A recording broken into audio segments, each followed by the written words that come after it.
La reine des sorcières. Je m'appelle Sophie et voilà la maison où j'habite avec mon père, ma petite sœur Coraline et aussi ma belle-mère qui est la nouvelle femme de mon père. Elle est très belle et elle mesure presque 2 mètres. Elle s'appelle Miranda, mais moi, en secret, je l'appelle la sorcière parce que je crois que c'en est une. La première fois qu'elle est venue à la maison, Miranda, c'était en automne.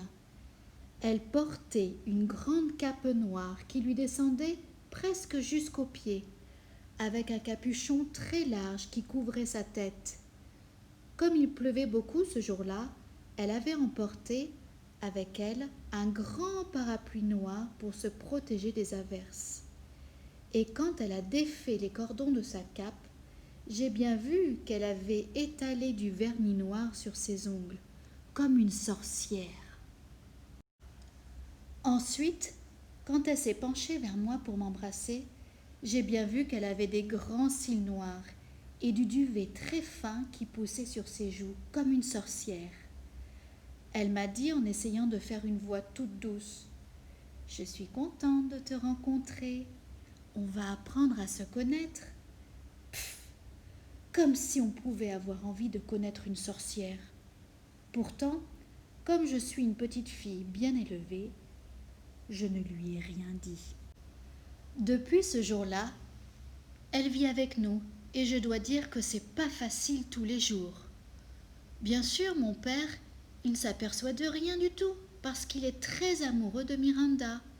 Il la suit partout en l'appelant ma reine. La reine des sorcières, oui.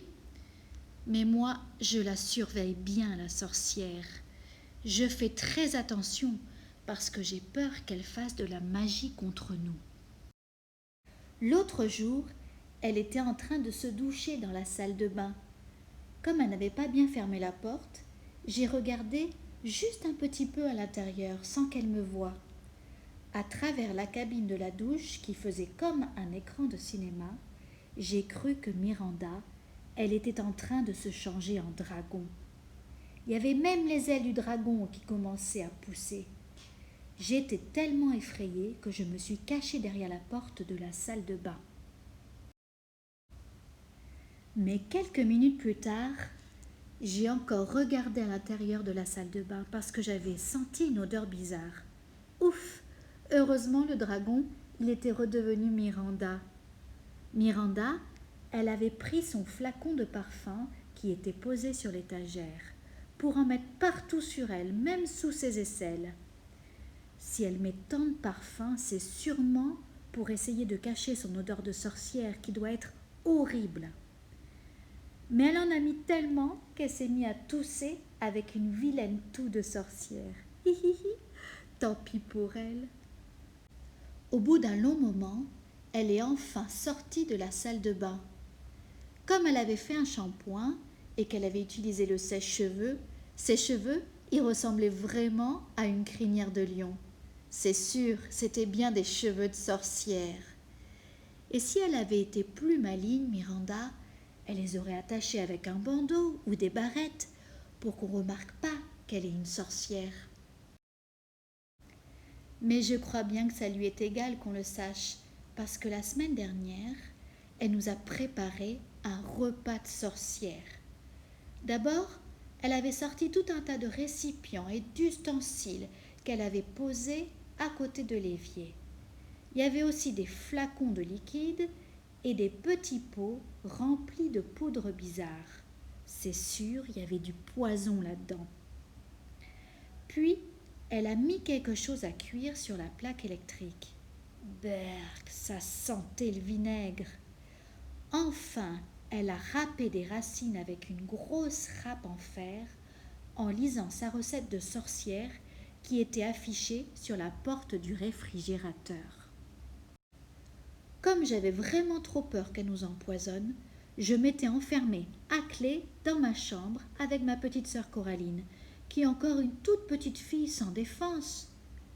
J'avais décidé de rien manger de tout ce repas de sorcière. Mais quand papa, il est venu nous dire qu'on allait se mettre à table, je suis sortie quand même, parce que j'avais vraiment trop faim. Je pensais que si Miranda, elle mangeait les plats qu'elle avait préparés, ça voudrait dire qu'il n'y avait pas de poison dedans. Pourtant, quand Miranda elle a apporté des œufs à la coque, qu'elle a posés dans les coquetiers, je me suis encore inquiétée et je n'ai pas voulu en manger. Et si c'était des œufs de dragon ou des œufs de vipère?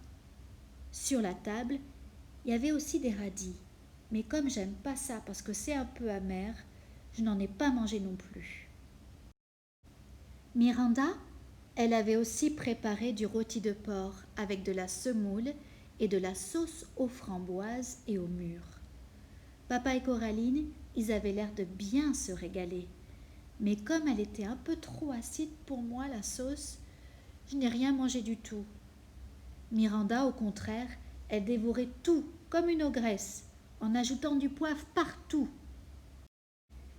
Comme je n'avais rien mangé, Miranda, elle s'est penchée vers moi, avec un drôle de regard, comme si elle avait du chagrin, et elle m'a dit « Sophie, j'ai du poisson pané surgelé dans le congélateur. Ça te ferait plaisir si je t'en faisais cuire une part ?» Oh oui alors, bien sûr que j'étais d'accord. Moi, j'adore le poisson pané, parce qu'il n'y a pas d'arête dedans. Et puis surtout parce que c'est pas de la cuisine de sorcière. Un peu plus tard, Miranda elle a apporté mon repas sur un grand plateau multicolore en faisant de tout petits pas pour ne rien renverser. Dans une assiette, elle avait mis plein de poissons panés avec des tranches de citron à côté et des petits pois que j'adore. Il y avait aussi un tube de mayonnaise, une tranche de pain de mie et un gobelet avec du jus d'orange et des glaçons dedans. Comme elle voulait vraiment me faire plaisir, Miranda, elle avait même fait un pliage en forme de cocotte qu'elle avait posé dans un coin du plateau. Aujourd'hui, mon père et Miranda, ils se sont installés sur les 2 chaises longues qui sont sur la terrasse pour boire leur tasse de café.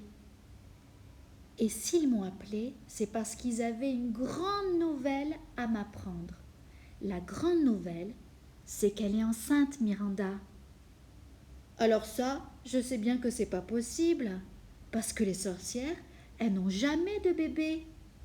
Ou alors, si elles ont des bébés, c'est parce qu'elles ne sont pas vraiment des sorcières.